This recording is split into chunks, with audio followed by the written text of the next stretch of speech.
Hi everybody and welcome to my studio. I thought I would take a little bit of time to talk to you about my 2015 series, Power Animals of the Planet. I haven't really talked about it very much. I've been interviewed a couple of times and have shared some information on it, but unfortunately, and that's my fault, I haven't really expressed why I'm doing the animals that I'm doing, other than just snippets here and there. So I thought this would be a good opportunity to do that, so you can understand my work a little bit better. Um, so it all began back in December of 2014, and I had decided to do this as a year-long series. Obviously, there's an infinite number of animals to paint, and I wanted to get to as many as possible. I never thought that I would have painted as much as I have. I think I'm on my 32nd painting now, and it's only August, so I have several months to go yet. And so I'm doing really really well, I think, in terms of my body of work. So my great grandmother was Cherokee, and I am in love with the whole tradition of believing that everything has a spirit, everything is connected. We have a responsibility to take care of the planet, and that we all communicate with one another on some level. But it's like you get to a certain point in your life and you are trained to believe certain things, and you sort of let go of the idea that animals can communicate messages with you, and I personally believe that they absolutely can. And so I wanted to have my paintings represent that belief. Um, and I get a lot of questions asking me why I paint in the style I do, why I use the colors I do, and what the symbolism of the eyes mean. I've talked about that a few times before, but I've never really gone into detail, so I'll do that here. First of all, why do I use the colors that I do? I'm going to use Lion back here as a good example. He is obviously painted in lime green colors, bright yellow, reds, violets, turquoise color, very vivid, bright colors, which is very non-traditional for that particular animal. When you look at this painting, you see a lion, but you don't see a lion as you would here on this earth.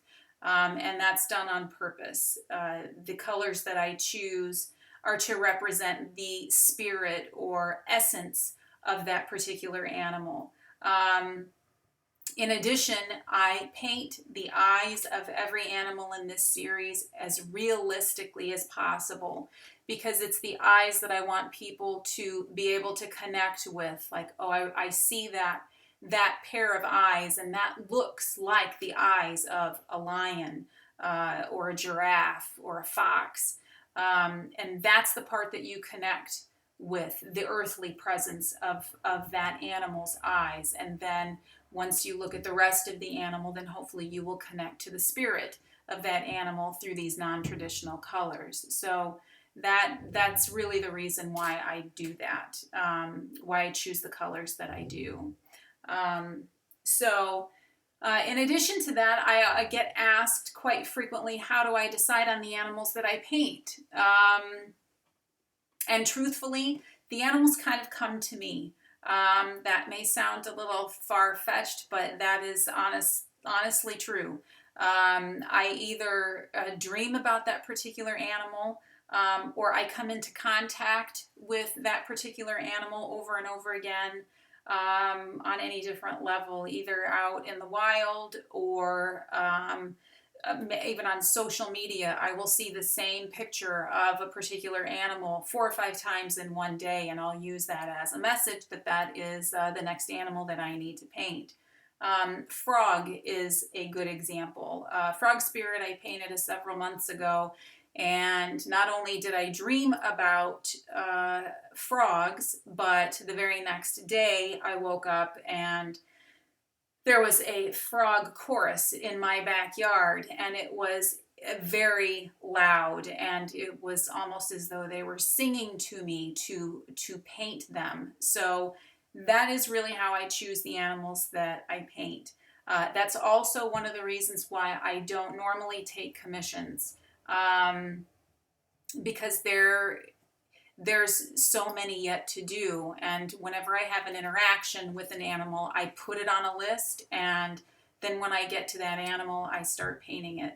And it's always my hope, my intention, that when I start painting that animal, that its owner will find it. They will find each other, and much of the time that's exactly what happens. I'll be in the middle of a painting and I'll get an email message from someone that will say, this animal has been in my yard for the last 3 days, or I've been dreaming about this particular animal, and is it for sale? And then that will usually be my clue that that's where that animal needs to go, to that particular home.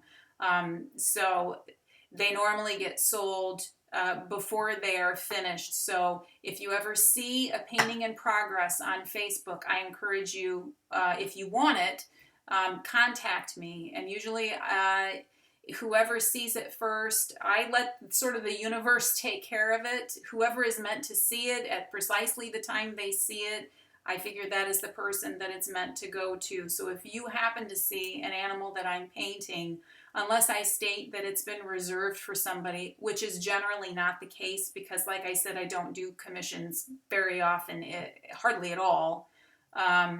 So if you see it, please message me if you're interested in purchasing the original. And if you're first in line, then it's yours. If it's been promised to someone else, if there's another potential buyer, I will put you second on the list. So that's pretty much how I'm selling my work. And I do make prints available for everybody who wants it, because I understand that not everybody can be on social media 24 hours a day. Believe me, I get that. And it's good that you have other things to do than to sit at your computer all day long. So I make prints available of all of these animals, so that if you miss the original, then you can still have a piece of that animal with you. And lastly, the third most asked question is, do I write the material that I post along with each original painting, describing that animal's message, or medicine is another word that's used for that, or symbolism for that animal? And the answer is yes. I do a lot of research beforehand on that particular animal. I do a lot of research on the natural behaviors of that particular animal, and then I incorporate that into what that animal has to say.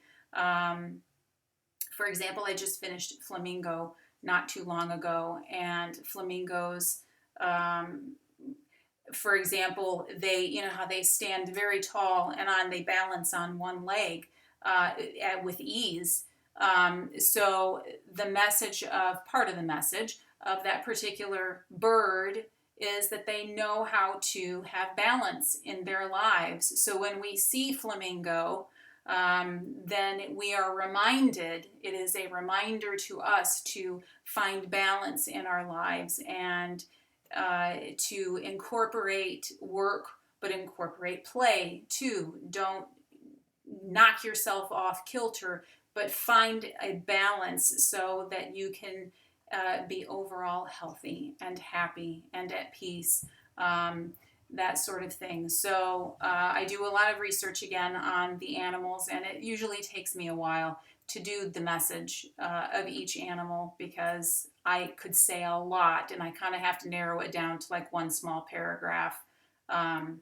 So it's quicker to read, basically, and so you can just have a snippet of that, like an overall view of that animal's message.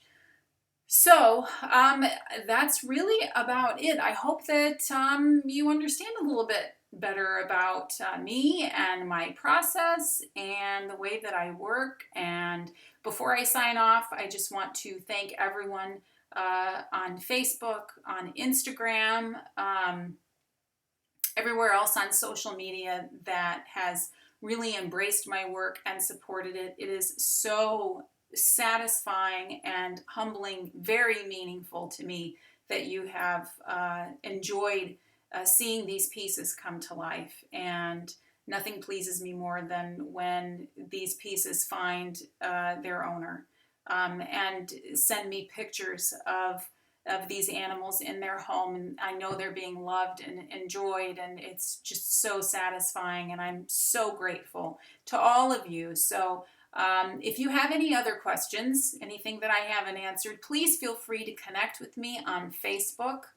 You can reach me there. Just search for Ellen Brenneman Studio. You can also find me on Etsy, where all of my prints and a few originals that have not found their owners can be found. Search for Ellen Brenneman Studio there, and the same name via Instagram, Ellen Brenneman Studio. So those are the three places that I spend most of my time when I am in between paintings to connect with all of you. And thank you again for your support, and I look forward to seeing you soon. All right, bye everybody. Thank you.